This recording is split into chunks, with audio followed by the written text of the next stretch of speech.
everybody. Are you afraid of shadow AI? You're watching Techstrong Gang.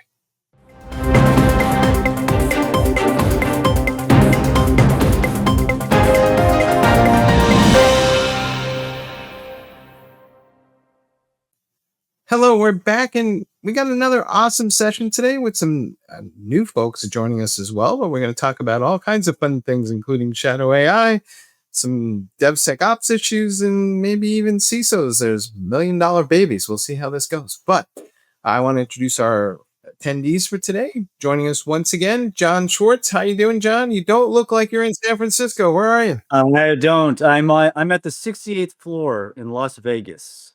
I'm at the Zscaler show, and it's I'm getting used to being here, Mike. I know you used to always be here. God, like hundreds of times. So yeah, AI conferences are happening almost every week here. So I'm trying to go to a fair amount of them. If I had known how many times I was going to go to Las Vegas, I'd have bought that apartment about 35 years ago. There on the slide. There you go. Also joining us once again, Terri Robinson. How are you, Terri? And where are you? Because you don't appear to be in. Yeah, I'm doing well, and I am in Memphis, Tennessee. I actually there's a little AI here. I actually went to the Making Vinyl conference, which is all about vinyl records and their comeback. So, Well, that's awesome. My wife is a huge collector of vinyl records. The living room has tons and tons of them. So, next time you're back in New York, where visit. my ex-husband actually puts this conference on, and he is a big collector, and he's getting ready to move to Iceland, where they're doing vinyl out of beets, sugar beets. They're going to have a pressing plant there, and he's trying to get me to take his record collection for a while. He's going to give me custody of it while he's in Iceland. So, Well, I'll be curious to find out where you're going to store all that. All right. And all right.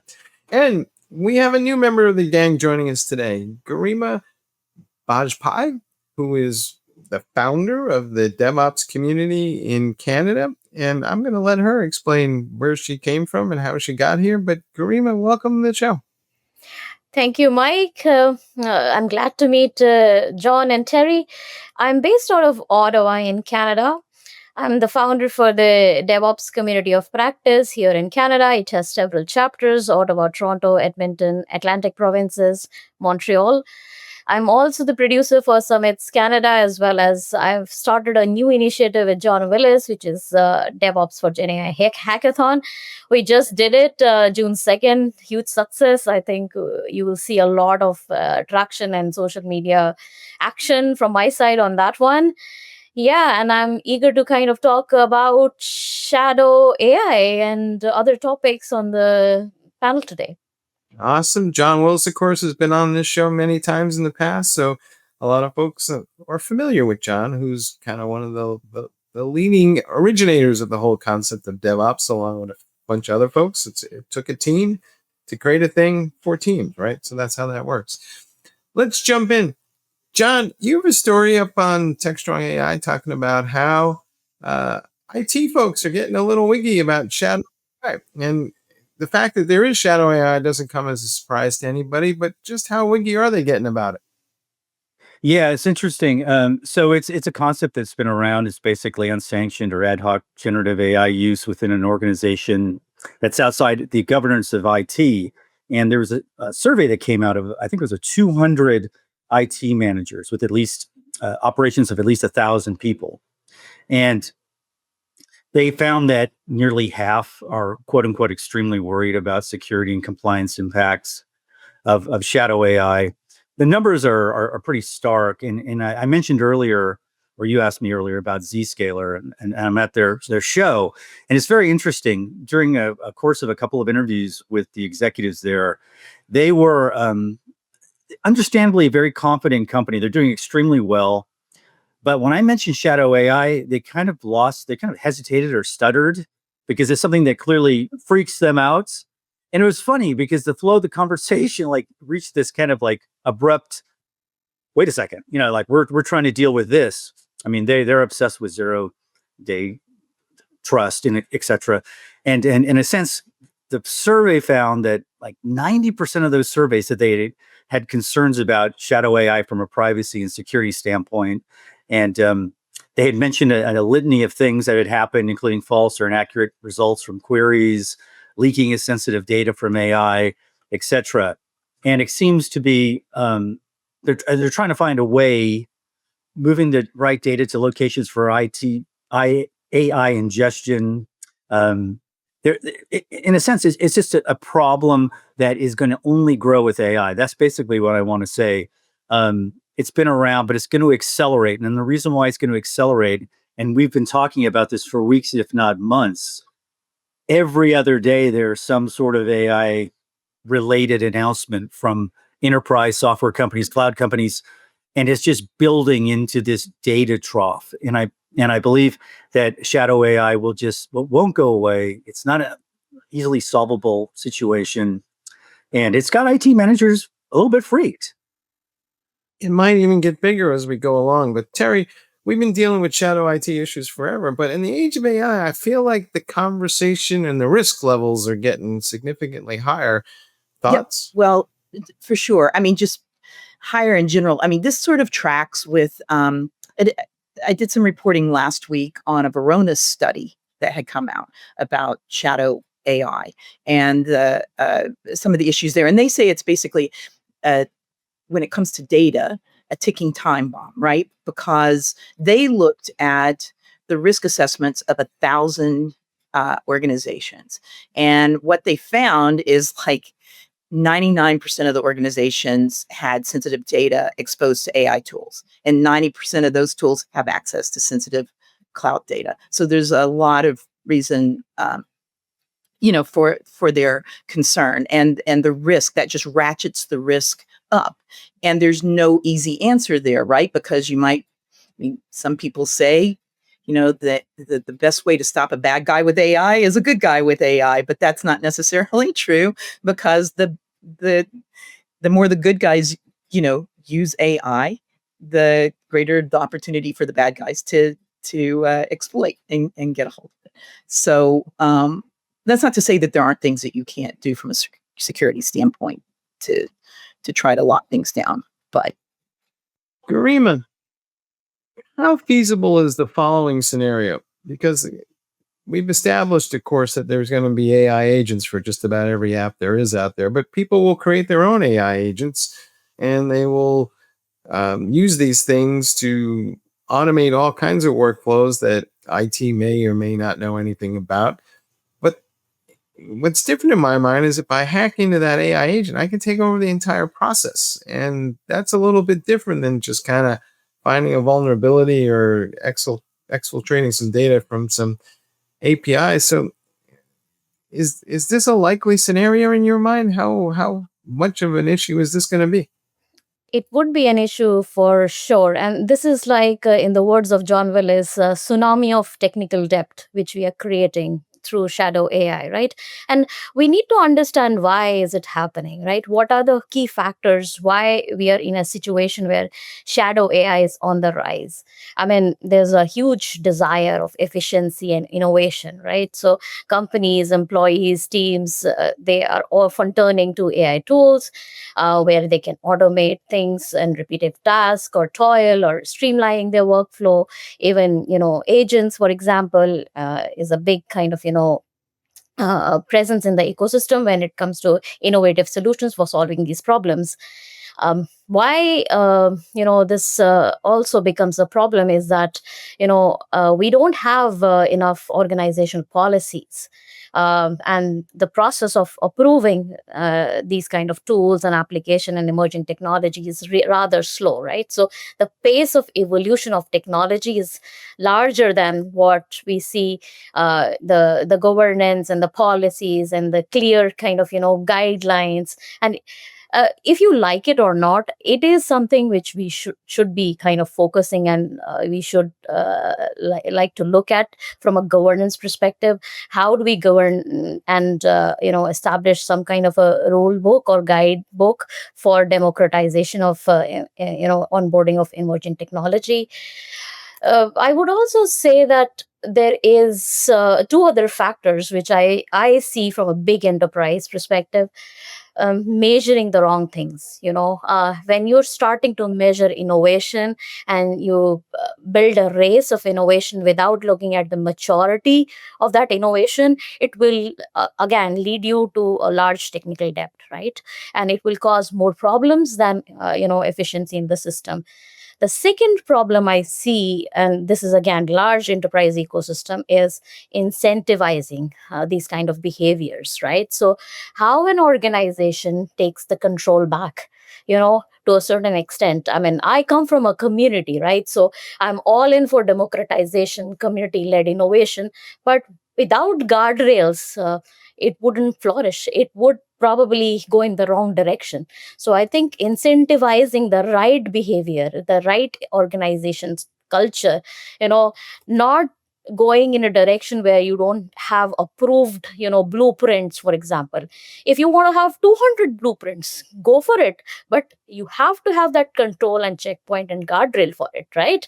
So those are the kind of things I see, as a enterprise leader, I would put in place to deal with this kind of problem. And again, John and Terri both mentioned about privacy, the data lineage and management issues. There are many issues which are kind of behind the scene issues, which are orchestrating this kind of shadow IT behavior more and more. John, here's the part that drives me a little insane, because every CEO you talk to is basically sending out memos telling their staff to use AI more. And they're saying, why aren't we using it more? And why aren't you taking advantage of all these wonderful productivity gains I keep reading?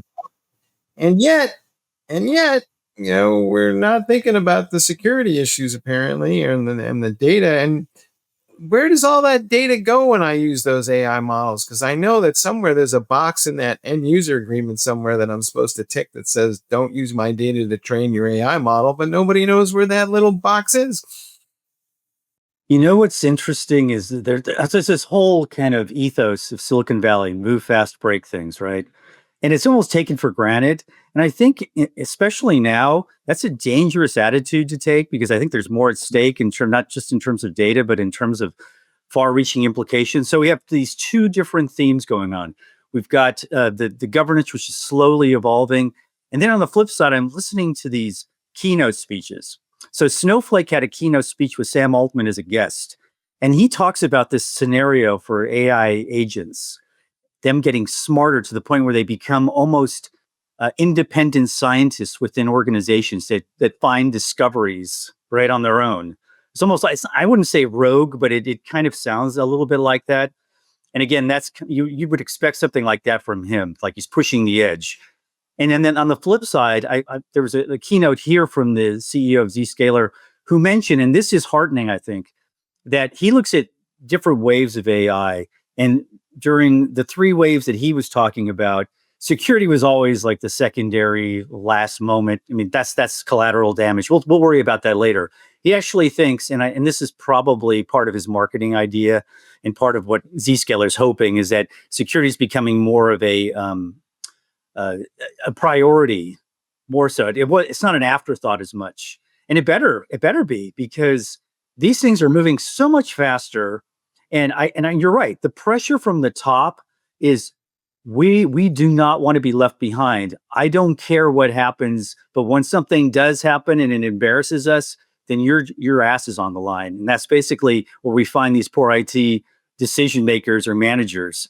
They are being pressured at the same time. They've got to keep things clean and keep things efficient, but they're also being pushed as fast as they possibly can be. And it's a little scary. It's a perfect recipe for the bad guys, in my opinion. So you're saying, here's this tool you should use, but if it ends your career, I'm sorry, not my fault. Yeah, we'll find somebody else, and then it'll be their head will be on a chopping block. But that's corporate America, though. Yeah, it's like this classic corporate America. Yeah. But I would put it in a little nicer way for the practitioners, that what John probably wants to mention is that the substantial amount of change for the developer community or practitioners community is around how do you onboard on security, governance, policies, because all the toil is going out to co-pilots and assistants and your code bots, right? But how do you ensure your policies are right? You put security guardrails. How do you build a code which is responsible AI? You have ethics involved in whatever you do. So those are the elements which will change the way developer develop code, and that is a differentiator for a Yeah, I practitioner. mean, I think it is a combination of technology, governance, and culture, right? That's what's going to maybe save the day, and it's really hard to get those three point. It is true. I think I'm just going to leave it with this word of advice that I got a long time ago when I first started covering AI. A fellow said to me, he said, "Yeah, the thing you got to remember about AI is it's one thing to be wrong. It's another thing to be wrong at scale." We'll be back in a minute.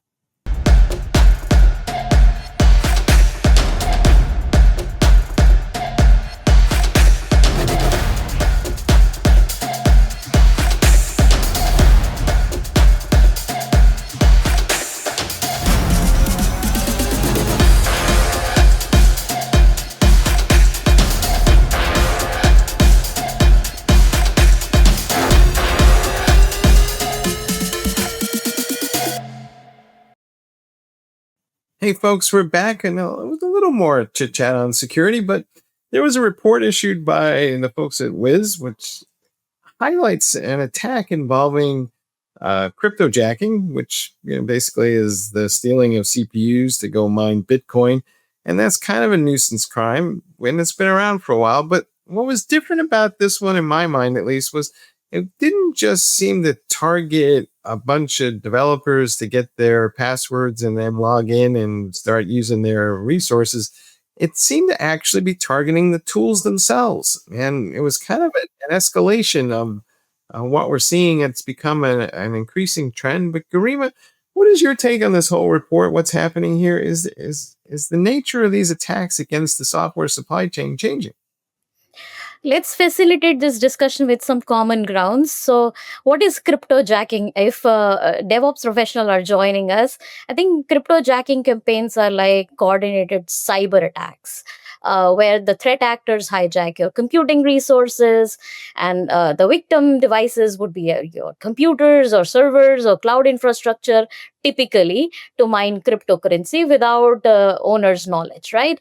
So what we are talking here is that is a extended trend that these tools are being targeted. So DevOps tools, for example, including some of these like popular tools like Docker, HashiCorp, Nomad, or Gitea, they are being targeted for misconfigurations. And what attackers do, or how do they work with this campaign, is that attacker gain entry through various methods, including like exploiting your misconfigurations, for example.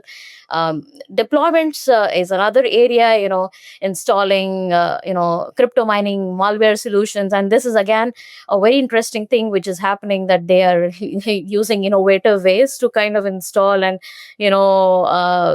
inject these mining scripts into your infrastructure. When the miners get access to your infrastructure, of course they will they use it for complex cryptographic solving, like cryptographic puzzles, or even for transactions, right? Blockchain transactions, etc. So it's like these people want to gain long term access to these infrastructure components. And what they're doing today, I mean, this is again there was an article as well written on Techstrong. I think there was a elaborate description about this Jinx 0132, which is basically targeting these DevOps tools. Now, it's very interesting because when you see these tools, I think there are loopholes. Of course, there are weaknesses, and these weaknesses are being exploited by these attackers.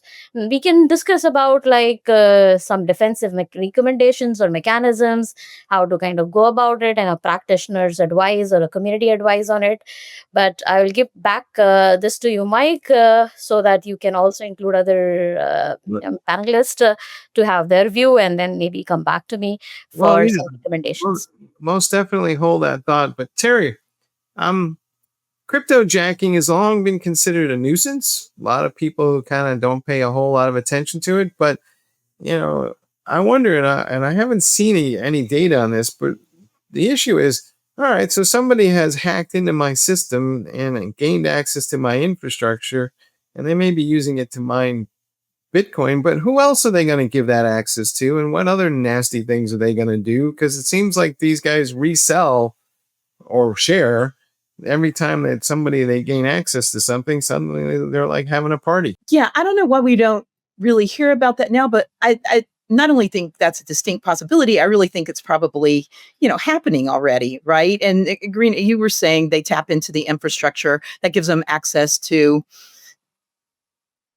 everything, right? I mean, that's to the very sort of basis of your tech and your company. So I think that is indeed going on there. So it raises sort of the question about what do you do, to prevent this, or to, limit their access, or spurn them. I mean, it's, there are sort of your typical authentication things, but I mean, it's also like you have to secure that DevOps pipeline. Do you not? I mean, that's, a really, and you could, Green, you could probably speak to this better than I can. But I mean, what are some of the things like? I mean, there are a lot of variables. Do you limit those? Is that one of the ways that you secure that pipeline and keep these people from? I keep wanting to say guys, and they're not guys, but necessarily, but to keep them from being able to access your infrastructure. I mean, there's a lot of work around automating security in the DevOps environment, and I think some people think that might, really help there. But I don't know. What are you seeing in terms of, not to hijack you, Mike, but I, I I see a lot of folks are talking about securing the software supply chain, but I think most of that focus seems to be on the components, but not the actual tools. And I wonder if we're kind of putting the cart before the horse sometimes. But Garima, what is your best advice to folks about how to go deal with all Sure. this? Yeah, and I'll also be mindful that these attackers are also getting smarter, right? So, what I was reading was that instead of actually installing the malware itself, they are actually injecting it through open source downloads. Which is very hard to kind of also detect, right? So, what they want to do is they want to gain long term access to your GPUs, CPUs, infrastructure resources for mining, and without knowing you, right? So it's like it's very kind of innovative approach. Now, how do you go about it? As you said, Mike, that the supply chain, the problem which we have with the software supply chain. I think we have to be very careful in auditing that, bringing control, monitoring those supply chain endpoints and access points, right? How do we harden configuration? How do we also monitor and manage public tool downloads, for example? um, Restrict network access. Of course, this is like a traditional thing, but again, these hijacks happen because there are loopholes, right? And these people are exploiting it. If you come to tools, I mean, everything is about open APIs right now, right? So if your APIs are not secure, that can be a potential kind of entry point. So misconfiguration of jobs or open API access is a large portion of it. there is like manipulation of health check reports to execute some commands. So be mindful of hardening and the configurations you do on these specific tools. And also, lastly, I would say, let's say you are installing these. Open source is big in DevOps world, right? So a lot of people use open source for critical infrastructure capabilities as well. So insecure installations, for example, or unlock setups, or git hooks, for example. These are we'll have to be very careful and not to take them seriously. These are like security checkpoints. And of course, um, I also can talk a lot about secure by design principles, security code policies, secure coding guidelines, OWASP top 10, attacker, landscape, and how do you protect like the software ecosystem. From that point of view, there is a lot of guidance from NIST, CISA. So I think this is all good, because we need to kind of get serious about security. And we were talking about this in the first discussion, that, security is no longer an afterthought, right? There was a time where we were talking about DevSecOps and all that, right? Shift left. I think people have understood that there is no shift left, shift right, it's shift everywhere. So security becomes the central point for our key differentiator of our software. So I believe that awareness, education for your practitioners, there's a lot, right? So starting with the DevOps capabilities and this specific kind of typical kind of crypto mining, I think it's more towards open source tools and technologies. So I think it's also important that we have established program offices, for example, to deal with like legitimate downloads, approved solutions, how do you configure open source technology, and so on and so forth. I'll stop here. I can talk a lot on this topic, so I should hold my horses. Well, the thing that comes to mind to me is like the tools themselves and configuring them and setting them up. It requires a lot of expertise, and misconfiguring them is a high probability. So, does the actual DevOps team stand a chance in hell of actually, not getting attacked? Because, who's going to come in and review their configs to make sure that everything is secure? Unless maybe I go get myself an AI agent that does that. But is that where we need? I think it's moved beyond human comprehension. Yeah, but I think the best practices, the lessons from the past, audits are good. You have to do it off and on. You also have to have some guardrails, checkpoints for practitioners. It's good to have.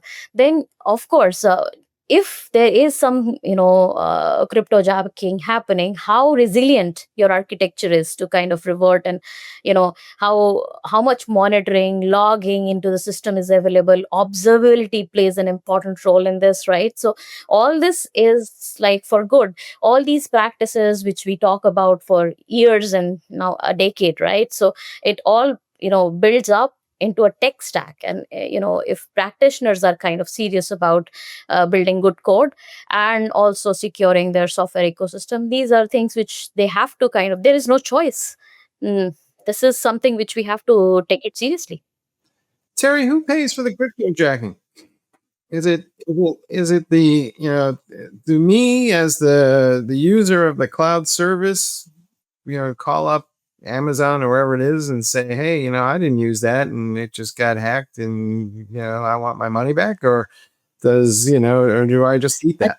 I think you're going to eat it. I'm sorry to say, and here's why. Because I think, and this is not to disparage Amazon and groups like that, but I think this is where it gets very hazy about whose responsibility is what.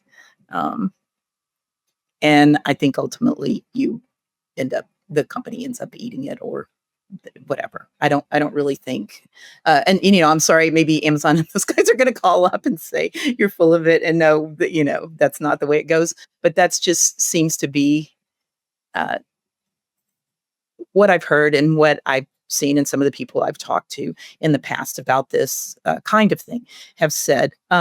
I also just think you brought up observability too, and I just wanted to just pop in there for a second and say that I think observability is being used more frequently now for security than just performance and efficiency and all of that. And that's kind of a good thing to see, because that's a bit of it. I don't want to call it a hidden weapon, but it's like some really good reconnaissance, right, on where the security issues. So you have touched on one of my favorite pet peeves, because I always scratch my head about this one. I say, let me get this straight. The app dev people are using observability tools and pulling telemetry and all kinds of stuff from production environments. And the security people are pulling telemetry data from the same environments. But we can't use the same tools somehow or other because we're doing the same thing, or are we got to like have separate tools here because everybody wants a different budget and says, I got to be different than the other guy? Yeah, I mean, Garima, can we do something about maybe unifying observability? So I would start with standards, right? So the first point of integration for interoperability is, how do you build standard protocols, standard telemetry, which we have already done, right? So open telemetry has been one of the de facto standards. Now, with open telemetry, a lot can be achieved. Now, if you think about the tools and interoperability of the tools, it also speaks for your architecture. So I would encourage the practitioners, the teams, and the enterprises to look at like a dimension where they can make their architecture interoperable. It does not matter anymore which tool, which capability, because a lot of these things will change with time. I mean, today we are talking about observability of software ecosystem. Tomorrow we will talk about LLM observability and whatnot, right? So we'll have to think about standardizing and also consolidating the landscape a little bit. I mean, open source practitioners and communities are doing an excellent job there. I have also seen a lot of traction around tools and applications like CD events, for example, who's creating that data synergy with CI/CD pipeline. There is observability initiatives for LLMs, for example, now, which are open standards. So these are things which we need for the ecosystem to consolidate. The practitioners don't have to worry on which tool. It is a matter of configuration at the end of the day. All right. I'm going to leave you with a chilling stat. So you think back in time, maybe 3% of vulnerabilities were exploited. So, it was a manageable problem. Somebody ran a report the other day saying that ChatGPT can now create an exploit for 80% of the known vulnerabilities that are out there. So you can assume the bad guys are going to be using LLMs to create exploits for things that are known vulnerabilities. And we have not done a great job of addressing all those known vulnerabilities, not to mention all the unknown ones that seem to pop up on a regular basis. So this is going to get very serious very soon. So it's a little bit of a wake-up call. Hey, folks, we'll be back in a minute. Discover Techstrong Group, the epicenter of tech innovation. We're your go-to for reaching IT leaders and practitioners worldwide. Our secret? Impactful content that sparks awareness, engagement, and top-quality leads. With us, you'll access editorial websites, streaming videos, virtual events, custom content, analyst research, and more. Join our satisfied clients. Let's revolutionize your tech journey. Contact us today and tell your story to the world in the most powerful way with Techstrong Group.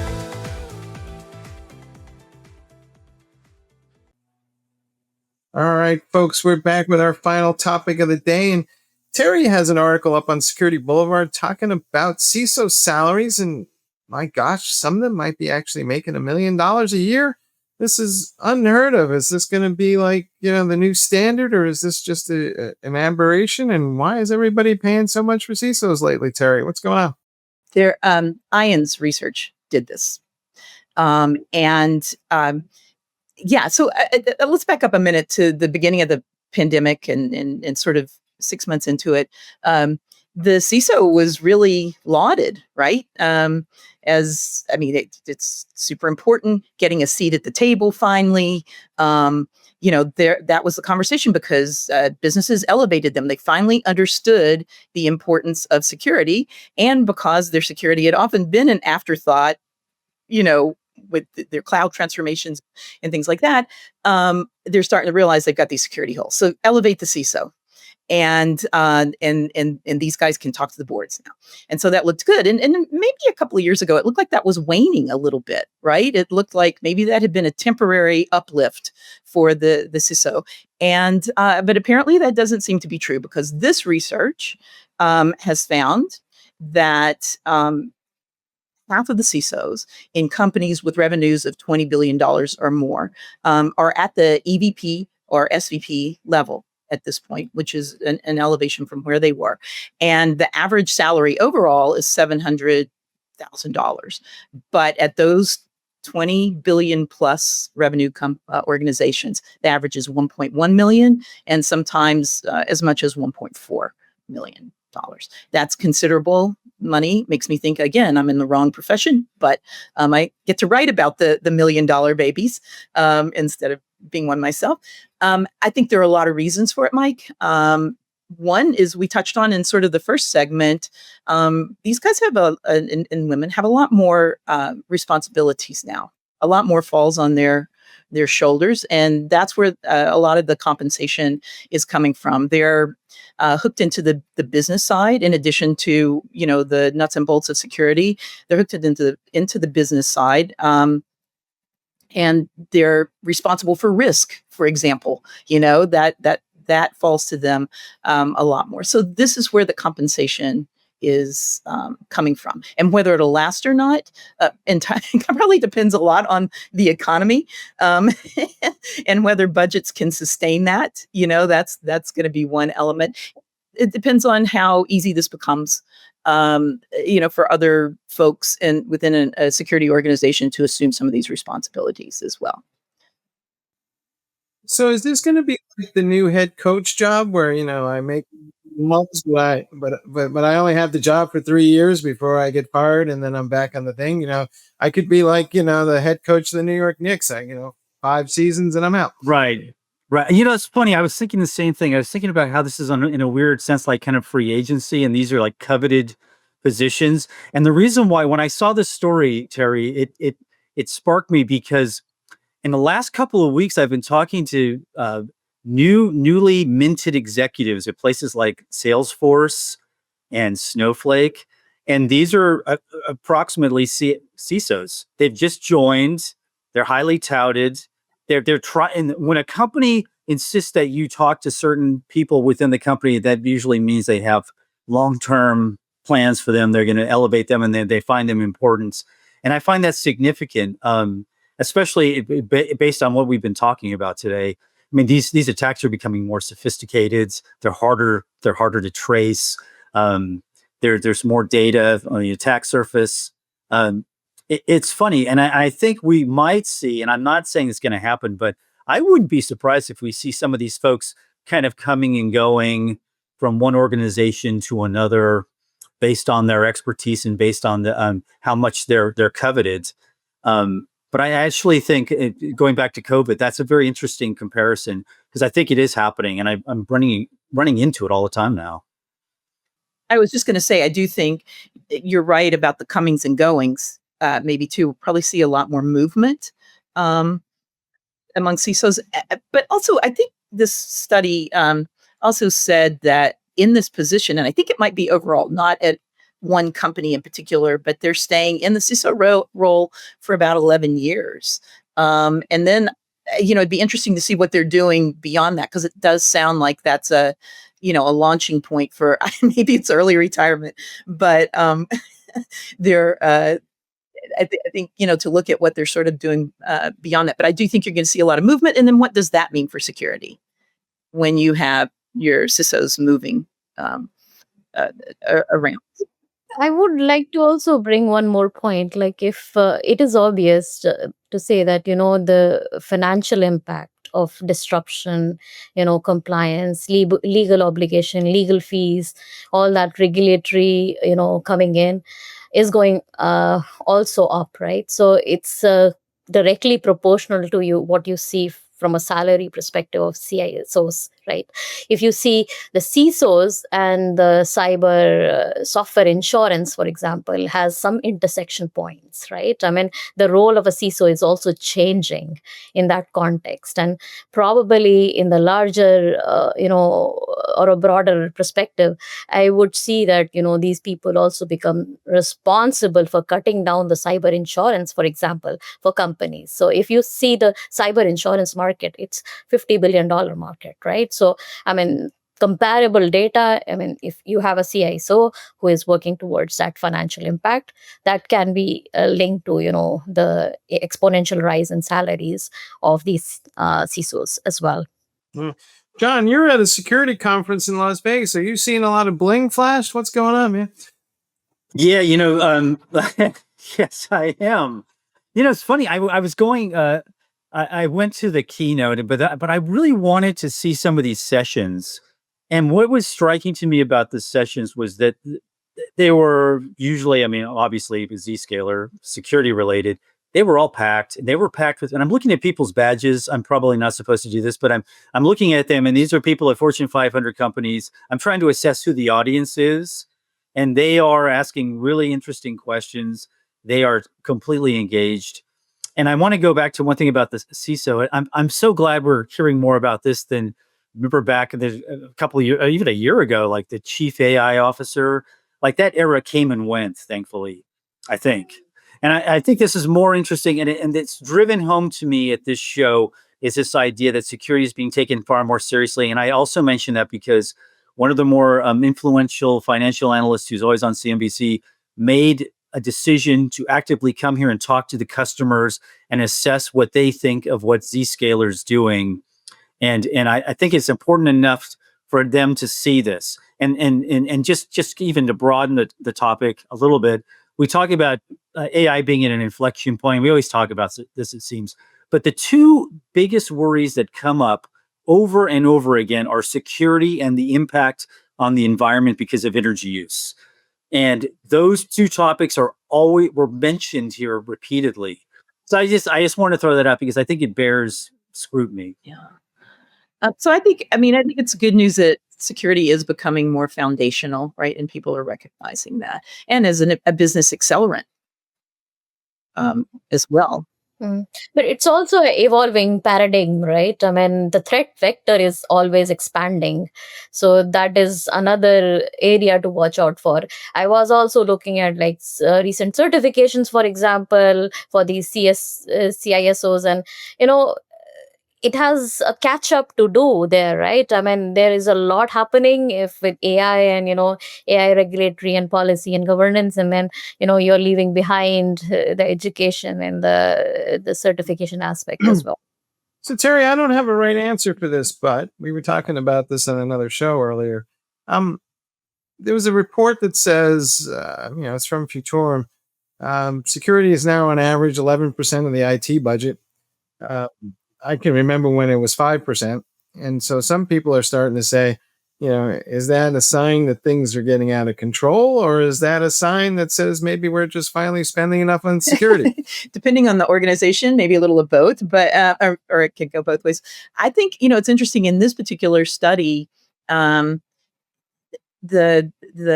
CISOs at the under $20 billion companies are not as satisfied with the budgets that they have and the percentage of the budget that goes to security. They're and the other resources that are at their fingertips. They don't feel like that. Now it seems to be these people at the $20 billion and more are satisfied, or at least are happy that the budgets have ticked up, right? But I think just again, some economics play into this, but I honestly think there's got to be, some point at which, there's a little bit more to your security budget because there's a lot more to do now, and automation can't solve all of it. There has to be people, involved, and then this point to where the budgets don't get bloated or get spent on the wrong thing. That's one thing that has to be considered. Every year you go to these big shows, right? And you see people hawking their wares, and you see people scooping up. Maybe it's not as bad as it used to be, but they're scooping up all these different solutions to solve the same problems, and they come back the next year and the problem hadn't been solved, and they just buy more stuff. I mean, maybe that's the American way too. Just buy more stuff. And but I think it's going to be the wise expenditure of dollars too.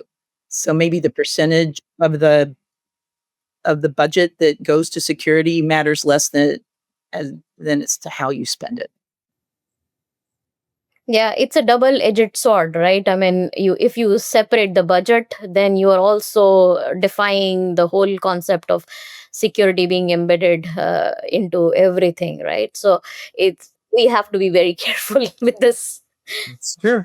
But to your point, Garima, and I've talked to people about this. You hear the whole phrase about shift left, and they're like, well, more responsibility for cybersecurity will be shifted left towards the developers, and the developers are like, well, how does that actually translate into something? Because the tools I have crap, they don't work very well, and they feel like they got more responsibility, and they start using phrases like it's not shift left, it's shit left. So how do we fix this?